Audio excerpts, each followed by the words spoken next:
Good morning class. I am Satyabhama, your Hindi teacher from happy camp school. Class आज मैं आप सभी को लेसन 3 रिवाइज करवाने जा रही हूँ पार्ट 3, जिसका नाम है संज्ञा। संज्ञा वैसे तो एक बहुत ही सामान्य विषय है, एक कॉमन टॉपिक है जो अक्सर आपने अपनी सभी क्लासेस में पढ़ते आ रहे हैं, आगे भी पढ़ते रहेंगे, क्योंकि ये ग्रामर का आधार है, हमारे व्याकरण का आधार ही यही है। तो बात करते हैं संज्ञा की कि संज्ञा क्या होती है। आप सभी को पता है किसी भी व्यक्ति, वस्तु, स्थान आदि के नाम को हम संज्ञा कहते हैं।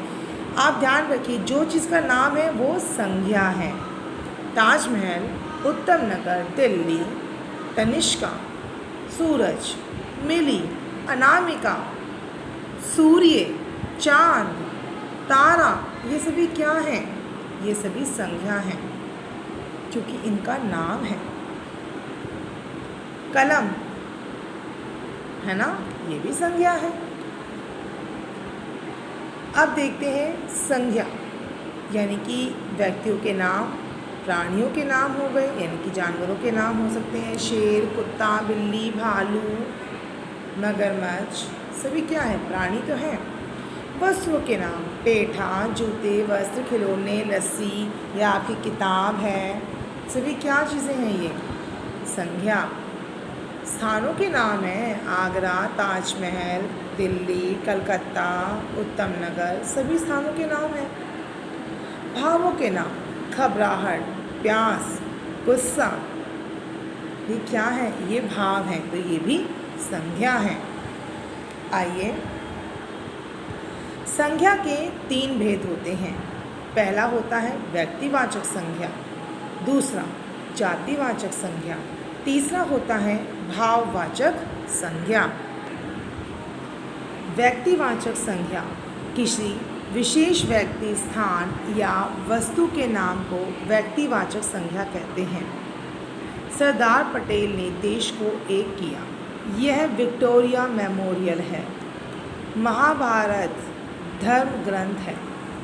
देखिए, व्यक्तिवाचक संज्ञा से मतलब होता है किसी भी वस्तु का नाम, किसी इंसान का नाम, किसी भी व्यक्ति का नाम, ये सभी क्या हैं? व्यक्तिवाचक संज्ञा कहलाती हैं। हिमालय, गंगा, मंगल, महात्मा गांधी आदि। पर अगर वही हम बात करते हैं जातिवाचक संज्ञा की, जो शब्द समान प्राणियों, जातियों या वस्तुओं का बोध कराते हैं, उसे हम जातिवाचक संज्ञा कहते हैं।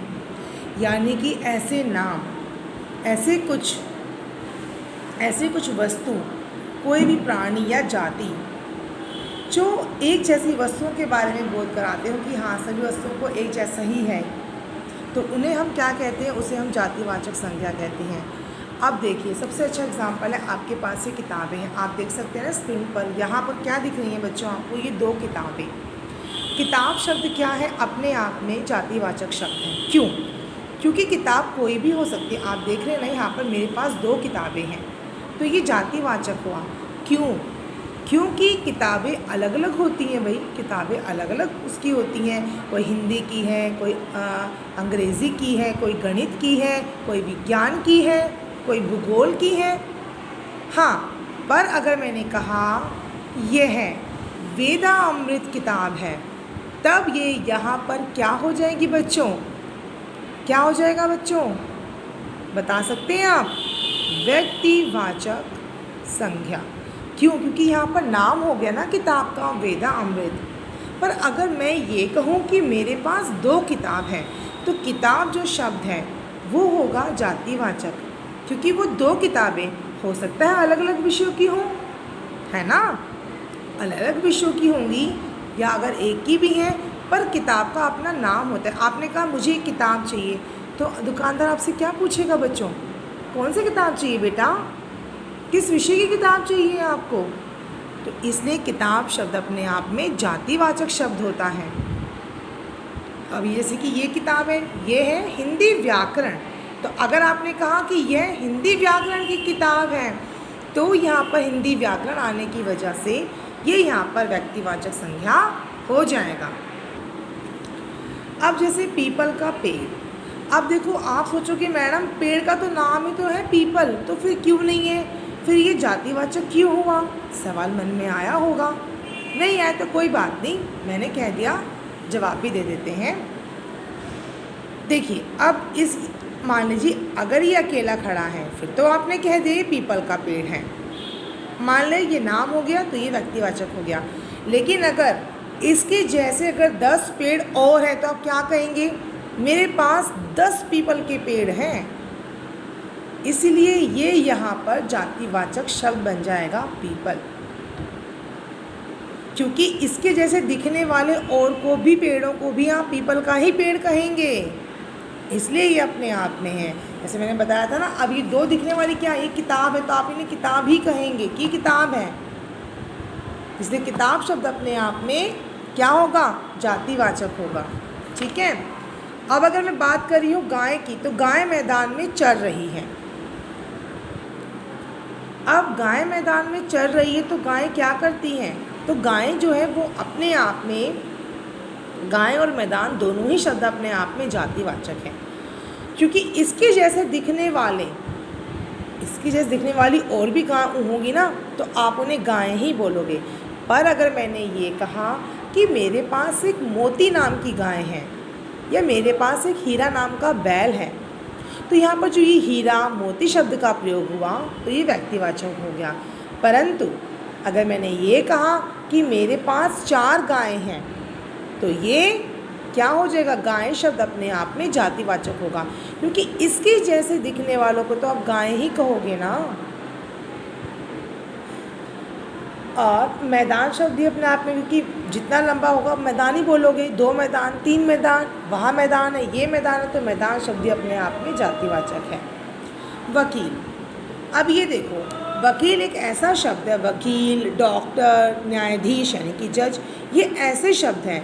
अब चाहे इसमें लड़का हो या लड़की हो, दोनों के लिए हम समान शब्द का ही प्रयोग करते हैं, क्योंकि इनकी पहचान क्या होती है बच्चों, इनका काला कोट। वकील की पहचान है उसका काला कोट, डॉक्टर की पहचान होती है उसका सफ़ेद कोट, है ना, जज की पहचान होती है उसका काला कोट। तो आप ये देखो ना, अब वो जज जो होती हैं वो महिला भी हो सकती है पुरुष भी हो सकते हैं, वैसे ही वकील महिला भी हो सकते हैं पुरुष भी, लेकिन इनका जो पेशा है, इनका जो व्यवसाय है, इनका जो काम है वो है वकील का।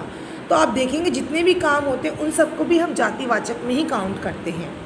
जैसे अब अध्यापक शब्द है, मैं आपकी अध्यापिका हूँ ना, तो अध्यापक जो शिक्षक शब्द है आप अपने आप में वो एक जातिवाचक है, क्योंकि शिक्षक दोनों हो सकते हैं। हाँ, वो बात अलग है, हम जब उसका पुल्लिंग करते हैं तो हम कहते हैं शिक्षक शिक्षिका, लेकिन वकील का स्त्रीलिंग शब्द नहीं होता, हम वकील का वकील ही बोलते हैं। आप लोग वैसे बोलते हैं डॉक्टर का डॉक्टरनी, ऐसा कोई शब्द नहीं होता, डॉक्टरनी वर्ड नहीं होता। डॉक्टर अगर लेडी है तो डॉक्टर कहलाएंगी, मिसेस भावना डॉक्टर, मिसेस भावना डॉक्टर, मिस्टर सुमित। तो देखिए दोनों से पहले मिस्टर या मिसेस का प्रयोग किया गया है। श्रीमान या श्रीमती कहकर आप संबोधित कर सकते हैं, परंतु आप जैसे मैंने भी कहा डॉक्टर श्रीमती भावना, डॉक्टर श्रीमान सुमित, तो इस तरीके से आप संबोधित कर सकते हैं। लेकिन जो डॉक्टर शब्द है वो अपने आप में ऐसा शब्द है जो स्त्रीलिंग और पुल्लिंग दोनों के लिए सेम रूप होता है, पुल्लिंग, ठीक है। ऐसे वकील भी हैं। चलिए अब बात करते हैं, देखिए शहर, गांव, नदी, पहाड़, देश, महीना, जानवर आदि, ये शब्द अपने आप में क्या हैं, जातिवाचक हैं, ठीक है ना। लेकिन अगर आपने कहा, अगर मैं ये कहती हूँ कि दिल्ली यमुना नदी के किनारे बसी हुई है, तो यमुना लगने की वजह से वो हो जाएगा व्यक्तिवाचक।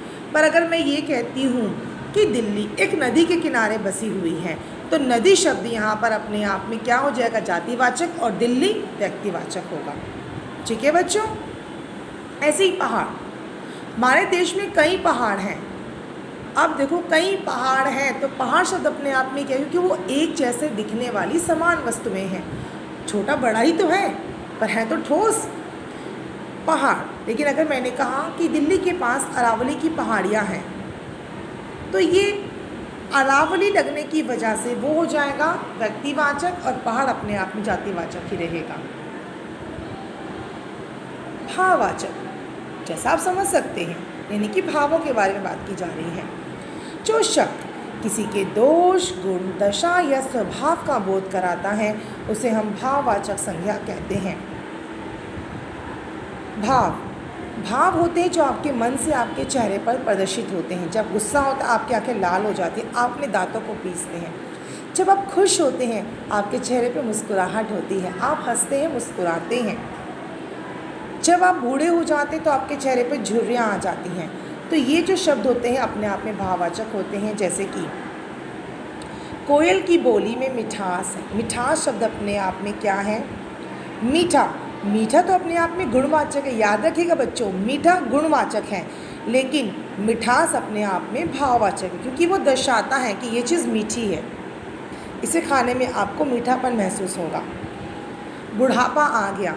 बुढ़ापा एक वो दशा होती है जिसमें चेहरे पे झुर्रियाँ आ जाती हैं, शरीर में उतनी ताकत नहीं रह जाती, तो ये भी एक अवस्था है।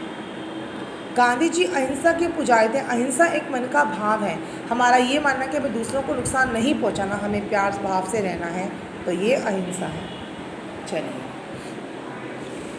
अब ये देखिए, भाववाचक संज्ञा, जातिवाचक से भाववाचक संज्ञा बनाना, लड़का, बच्चा, मनुष्य, इन सब से उधर विशेषण दिए गए उनसे भाववाचक बनाना। जैसे कि मैंने बताया था ना अभी, मीठा से मिठास बन गया, है ना।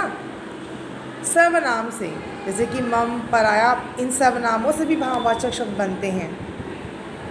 क्रिया जो खेलने की होती है, क्रिया का मतलब होता है जो भी हम कुछ काम करते हैं, जैसे खेलना, हारना, इनसे भी भाववाचक संज्ञा बनती है। क्लास, तो आप सभी बच्चों को क्या करना है? आप सभी बच्चों को लेसन 3 जो है अच्छी तरीके से रीड करना है, क्योंकि लेसन 3 का जो टेस्ट होगा वो बीच में से कहीं से भी मैं टेस्ट लूँगी, आपको प्रॉपर लेसन रीड होना चाहिए। ये बात आप सभी को ध्यान में रखनी है, ठीक है क्लास। लेसन अच्छी तरीके से रीड करेंगे आप सभी, क्योंकि मैंने आप सभी को लेसन समझाया है। ध्यान से इस वीडियो को देखिए, लेसन को अच्छे से पढ़िए, अंडरस्टैंड कीजिए। कोई दिक्कत है, कोई डाउट है तो आप मुझे वॉइस मैसेज ड्रॉप कर सकते हैं मेरे व्हाट्सएप नंबर पर, और फिर मैं कल आप सभी का इसका टेस्ट लूँगी। याद रखिएगा, लेसन के बीच में से टेस्ट होगा।